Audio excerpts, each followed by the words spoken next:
khudbada mambarka soo taagan buu arkay nabigu xasan iyo xuseen oo yaaciyo soo galay masjidka oo ka dhaadhacay mambarka nabigu labadoodii buu soo xambaaray mixraabku nabigu la yimiday mambarka dusheedii wuxuu labada markaan arka ma jooga kare buu dhahay ilaahay nabigu yiri ilaahu labada waan jecelahay cidda jeclaatana jeclow cidda labada nacdana ilaahu nacbu nabigu yiri labadu nabigu sida ugu jeclaa ummadiisa ummadani maxay ugu abaal guday ma taqaanaan labadiiba waa la dilay حسين قورتا لغا غويي حسن سنبا لغو ديلا سن محبة أهل البيت كنا شيعة واتا الله ويعطي بغضي أهل البيت كأي نعبايين خوارجين تنا واكو الدين تسد اللابك وقبح قاسد واكو وقبح وعلي يقول سكيس شيعة علي محبة سيكو قالوا دي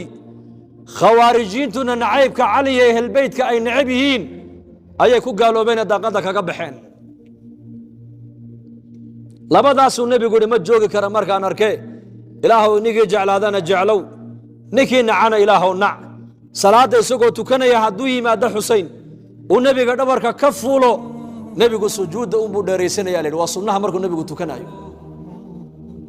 Xuseen dhabarka nabigu uu iska dul fadhino ku ciyaarayay dhinac nabigu Xuseen uu ciyaarsiinaya xaga qalbigana nabigu ayuu kaga xidhan yahay ilaahay buu kaga xidhan yahay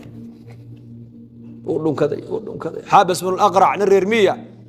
أيا نبي قوي مدوي يا رسول الله أبد كما عيالك ما دون كتا ها وان دون كنا بيقولوا أبد كيني ولا أنو تمام ويل بعد الله ولي منك ما دون كم بيقولي بركة بيقولي ده محن كون سمعنا دي قلبك إله الرحمة هذا وكساري محن كون سمايا هدي إلهي قلبك أو نحريستي وكساري محن كون سمايا أبو نبي قولي من لا يرحم لا يرحم نك أنا النحريس بو نبي قولي إلهي سكن أمن نحريستو